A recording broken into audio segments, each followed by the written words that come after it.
वालेकुम दोस्तों। आज की वीडियो में हम एमपी बोर्ड उर्दू के लिए ऑब्जेक्टिव करा रहे हैं। इससे पहले वाली वीडियो में हमने खाली जगह कवर करी थी। आज की वीडियो में हम सही जवाब और एक लफ्ज़ में ये दोनों करवाने वाले हैं। हम उसी टाइप से करवाए जिस टाइप से हमने पहले वीडियो करी थी। पहले जमाल मॉडल पेपर और प्रीवियस ईयर के आपको ऑब्जेक्टिव यहाँ पर देखने को मिलेंगे। इससे पहले वाली वीडियो अगर आपने पार्ट 1 नहीं देखा है तो इस वीडियो की डिस्क्रिप्शन में हमने लिंक दी है, आप इस वीडियो के बाद जाकर देख सकते हैं। तो बिना किसी देरी के हम स्टार्ट करते हैं। मॉडल पेपर के करने वाले हैं। एक लफ्ज़ में जवाब चुनकर लिखिए और सही जवाब चुनकर लिखिए। हम दोनों इस वीडियो में कवर अप करेंगे। दोनों एक जैसे ही है तो आपको अच्छे से याद कर लीजिएगा। तो सबसे पहला है बोला शौक से सुनता था। बोला शौक से क्या सुनता था? तो क्या सुनता था वो? गीता। सेकंड वाला है माया ने पत्थर की कोजे में रखा था। माया ने पत्थर की कोजे में क्या रखा? मक्खन। भोला का मामा आने वाला था। कब आने वाला था? तो राखी बंधवाने। चौथा वाला है अफसाने में बुनियादी चीज़ है। अफसाने में बुनियादी चीज़ क्या है? हद्दत, वहदत और ताशीर। पांचवा वाला है राजन सिंह बेदी मुलाजमत से मुस्तफ़ा हुए। कहाँ से हुए थे वो? डाक खाने की। छठा वाला है मोहम्मद इब्राहिम ज़ूक ने किस मैदान में काम किया? मोहम्मद इब्राहिम ज़ूक ने किस मैदान में काम किया था? तो कसीदा। सातवां वाला है शायर ने अपनी बेबसी को तशबीह दी है। शायर ने अपनी बेबसी को किस चीज़ से तशबीह दी थी? तो आब से। लफ्ज़ घटा है। लफ्ज़ घटा क्या है? मुअन्निस है। नवा वाला है अल्ताफ़ हुसैन हाली की जाए पैदाइश है। अल्ताफ़ हुसैन हाली की पैदाइश कहाँ हुई थी? तो कब हुई थी? पानीपत में। 10वां वाला है चोरी और इसका कुप्पारा आप बीती है। चोरी और कुप्पारा किसकी आप बीती है? हमने फिल इन द ब्लैंक्स में भी करा था। ये किसकी है? गांधी जी की। पाबंद नज़्म कहलाती है। पाबंद नज़्म क्या कहलाती है? कौन सी नज़्म पाबंद नज़्म कहलाती है? तो जिसमें रदीफ काफ़ी हज़्र की पाबंदी हो वो पाबंद नज़्म कहलाती है। बुलंदी का तजाद है। बुलंदी का मतलब क्या होता है? ऊंचाई पर जाना। और तजाद यानी कि उल्टा मायना। तो बुलंदी का उल्टा क्या होगा? पस्ती। उसी तरह अब हम काय के करेंगे 2023 के। यहाँ से 23 के स्टार्ट हो रहे हैं।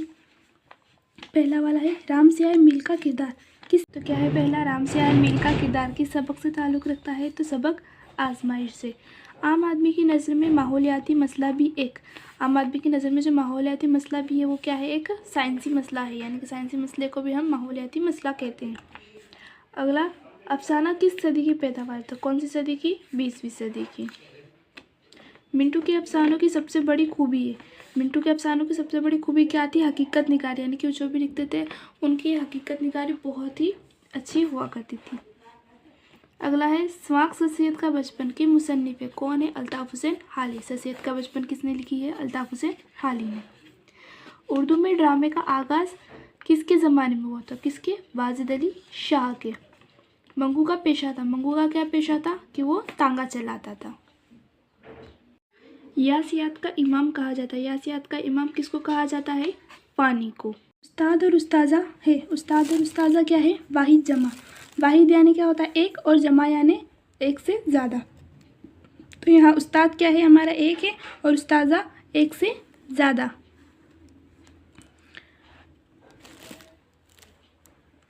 भोला का माया से रिश्ता था। क्या था भोला का माया से रिश्ता? माँ बेटे का। सबक चोरी और इसका कुफ्फारा के मुसन्निफ है। चोरी और उसका कुफ्फारा किसने लिखा है? सैयद आबिद हुसैन ने। बबाई उर्दू के नाम से जाने जाते। बबाई उर्दू के नाम से कौन जाने जाते हैं? तो मौलवी इबादुल हक। इसके बाद यहाँ से 2025 के स्टार्ट होते हैं। ड्रामे को ज़िंदगी की नकाली कहा है। ड्रामे को ज़िंदगी की नकाली किसने कहा है? अरिस्तो ने। राम सियाह मील और भागवती के किरदार ताल्लुक़ रखते हैं। राम सियाह मील और भागवती ये दोनों किस सबक से ताल्लुक़ रखते हैं? तो आजमाइश से। इसके बाद चोरी और इसका कुफ्फारा आप बीती है। चोरी और उसका कुफ्फारा किसकी आप बीती है? गांधी जी की। कारखानों और मशीनों के धुएं ने जहरीला कर दिया है। किसको जहरीला कर दिया है? तो हवा को। मंगू कोचवान अपने अड्डे में समझा जाता था। कैसा समझा जाता था वो अपने अड्डे में? अक्लमंद। बुलंदी पश्ती अल्फाज है। कैसे अल्फाज है? कैसे अल्फाज है? वाहिद जमा। एक सेकेंड, बुलंदी और पश्ती वाहिद जमा नहीं है। ये मुतज़ाद अल्फाज है। कैसे अल्फाज है? बुलंदी और पश्ती, मुतज़ाद अल्फाज। यहाँ से फिर आपके मॉडल पेपर के आते हैं। तो पहला वाला क्या है? भोला शौकीन था। किस चीज़ का शौक था उसको? गीता सुनने का। उर्दू में ड्रामे का आगाज़ किसके ज़माने में हुआ? वाजिद अली शाह के ज़माने में। अफसाना बीग के मुसन्निफ़ है कौन है? हयात उल्लाह अंसारी। तरबियत याफ्ता मुल्कों में औरतों के साथ कैसा सलूक किया जाता था? तो बराबरी का। कौन सी नशरी सिन्फ है जो एक ही नश्त में पढ़ी जाती है? कौन सी नशरी है ऐसी जो एक नश्त में पढ़ी जाती है? अफसाना। किसी एक शख्स की ज़िंदगी के वाक़यात और हालात या शख्सियत के मुख्तलिफ पहलू को बयान करना किस मुसन्निफ़ शक्ल में किया जाता है? किस में किया जाता है? सवाने हयात में क्या बताया जाता है? किसी एक शख्स की पूरी ज़िंदगी के हालात बयान किए जाते हैं और उनकी ज़िंदगी में क्या क्या पहलू हुए हैं उनको बयान करती है क्या? सवाने हयात। इसके बाद हम करेंगे एक जुमले में। पहला वाला है कतब बनी के मायने हैं। क्या है? किताबें पढ़ना। कतब बनी के मायने क्या होते हैं? किताबें पढ़ना। अगला है रुबाई ऐसी नज़्म को कहते हैं जिसमें मुसर्रे होते हैं। कितने मुसर्रे होते हैं रुबाई में? 4। नज़्म आंधी लिखी है। नज़्म आंधी किसने लिखी है? कैफ़ी अज़ीमी ने। चौथा नागवार का तजाद है खुशगवार। नागवारा का तजाद यानी कि उल्टा क्या होता है? खुशगवारा। अल्लामा इकबाल पैदा हुए थे और इनकी सन पैदाइश है क्या है? 1877। राम सिहाय मील की बीवी का नाम था। क्या नाम था? भागवती। लफ्ज़ घटा है। लफ्ज़ घटा क्या है? मुअन्निस। भोला को किस बात का शौक़ था? तो भोला को गीता कहानी सुनने का बहुत शौक़ था। माया कौन थी? माया भोला की माँ थी। नया कानून सबक का मरकज़ी किरदार कौन है? तो कौन था? मंगू कोचवान। मंगू कोचवान को दुनिया के हालात की खबरें किस तरह मिलती थी? तो मंगू को तमाम हालात अपने तांगे में बैठने वाली सवारियों से मिला करती थी। सर सैयद ने अपना बचपन कैसे गुजारा? तो सर सैयद ने अपना बचपन कैसे गुजारा? सर सैयद ने अपना बचपन बहुत ही मजहबी अंदाज में गुजारा था। सर सैयद ने बचपन में कौन से खेल खेले? तो कौन कौन से सर सैयद ने बचपन में गेंद बल्ला, कबड्डी, आँख मिचोली वगैरह खेल खेले थे। ड्रामा किस ज़बान का लफ्ज़ है? तो यूनानी ज़बान का। भागवती के शोहर का क्या नाम था? भागवती के शोहर का नाम रामसियाय मील था। सबक आजमाइश किस दौर की तारीख पर बनी है? सबक आजमाइश जो था वो किस दौर की तारीख पर बनी थी? ये सबक 1857 की जंग के वाक़यात पर बनी है। तो अगला 17 वाला है सबक चोरी और इसका गुब्बारा कहाँ से लिया गया या कहाँ से माखूज़ है? तो कहाँ से लिया गया है चोरी इसका गुब्बारा? ये सबक गांधी जी की आप बीती तलाशे हक से लिया गया है। ये सबक कहाँ से लिया गया है? गांधी जी की आप बीती तलाशे हक से। क्या नाम है? तलाशे हक से लिया गया है। इसके बाद वाला है राम सिहाय मील के दरवाजे पर सिपाही आए तो इसने क्यों कहा कि मेरे पास अमन का परवाना है? तो क्यों कहा था उसने कि मेरे पास अमन का परवाना है? राम सिहाय मील के पास अंग्रेज़ों का हुक्मनामा था जिसकी वजह से इसके घर वालों की हिफाजत की जा रही थी। ना कोई घर में घुस सकता, ना कोई नुकसान पहुंचा सकता। इस वजह से उसने क्या कहा था कि मेरे पास क्या है? अमन का परवाना है। क्या था वो अमन का परवाना? अंग्रेज़ों का दिया हुआ हुक्मनामा। अगला है मक्खन की खटास को दूर करने के लिए माया क्या करती थी? तो क्या करा था उसने? मक्खन की खटास को दूर करने के लिए माया इसको कई बार कुएं के पानी से धोती थी। 20वां मंगू कोचवान को अपने अड्डे में क्या समझा जाता था? तो क्या समझा जाता था? मंगू को कोचवान को अपने अड्डे में निहायत अक्लमंद समझा जाता था। 21वां है उम्र की इज़्ज़त से शायर की क्या मुराद है? तो क्या मुराद है? उम्र की इज़्ज़त से शायर की मुराद लंबी उम्र से है। गज़ल का वह शेर जो हम रदीफ व हम काफिया हो क्या कहलाता है? गज़ल का वह शेर बताया गया है जो क्या होता है? हम रदीफ होता है और हम काफिया होता है। वो क्या कहलाता है? मतला कहलाता है। इसके बाद 2023 के सही एक लफ्ज़ में करेंगे। करना पड़ेगा। इसके बाद हम करेंगे 2023 के एक लफ्ज़। पहला वाला है बबाए उर्दू किसे कहा जाता था। किसे कहा जाता है बबाए उर्दू? मौलवी इबादुल हक को। गांधी जी का अहिंसा का असली सबक किससे मिला था? तो अपने पिताजी से मिला था इन्हें। राजन सिंह बेदी के अफसानों कितने मजबूशाली हुए थे? राजन सिंह बेदी ने अपने अफसाने कितने मजबूशाली कर लिए थे? 6। भोला शौक से क्या सुनता था? तो भोला शौक से गीता सुनता था।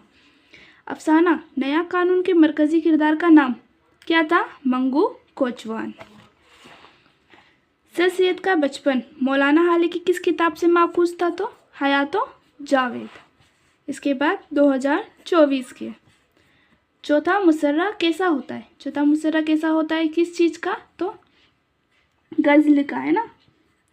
गज़ल का चौथा मुसर्रा कैसा होता है? हम काफिया। गैर मरतब गज़ल किस तरह की गज़ल कहलाती है?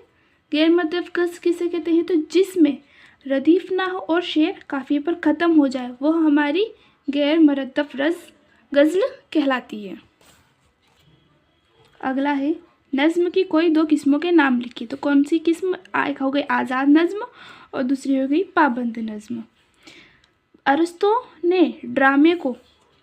ने ड्रामे के एजाज़ पर किस तरह की कितनी चीज़ों को ज़रूरी करार दिया? यानी कि ड्रामों में कितनी चीज़ें ज़रूरी है? तो 6 चीज़ों को उसने ज़रूरी करार दिया है।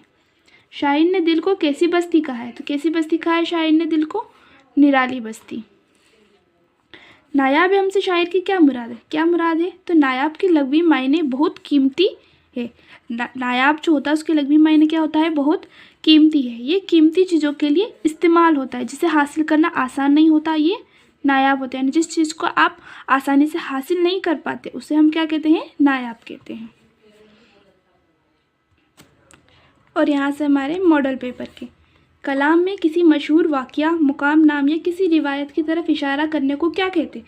तो क्या कहते हैं? किसी भी मशहूर जगह, वाक़या, मुकाम, किसी भी नाम को बता रहे हैं तो हम उसको क्या कहते हैं? तलमिया कहते हैं। कलाम में दो ऐसे अल्फाज का लाना जो एक दूसरे के ज़द हो, ऐसे अल्फाज क्या कहलाते हैं? यानी कि एक दूसरे से उल्टे क्या कहलाते हैं? सन्नती तज़ाद, या आप तज़ाद भी कह सकते हैं। ज़माने के लिहाज से फ़ेल की कितनी किस्में होती हैं? तो ज़माने के लिहाज से फ़ेल की कितनी किस्में होती है? 3 किस्में। कौन कौन सी होती है? पहली माजी, दूसरी हो गई हाल और तीसरी कौन सी हो गई? मुस्तकबिल। ये 3 ज़माने होते हैं फ़ेल में। अगला है मुहावरा। जंगल में मंगल होना के मायने बताए हैं। क्या? वीराने में चहल पहल होना। मुहावरा टेढ़ी खीर होना के मायने बताए। टेढ़ी खीर होना का मायना क्या होता है? तो मुश्किल काम होना, जो काम आसानी से ना हो। वह हरूफ जो 2 इसमों से या 2 जुमलों को आपस में मिलाने के लिए इस्तेमाल होते क्या कहलाते? यानी कि 2 इसम या फिर 2 हरूफों को, या फिर हम कह सकते हैं सेंटेंस को मिलाने के लिए इस्तेमाल होते, वो क्या कहलाते? हरूफे अतफ कहलाते। मतला किसे कहते? तो गज़ल के पहले शेर को हम क्या कहते हैं? मतला कहते हैं। तो इसी के साथ हमारे सही जवाब और एक लफ्ज़ में हमने सारे कवर अप कर लिए हैं। अब अगली वीडियो में हम जोड़ी कवर अप करेंगे।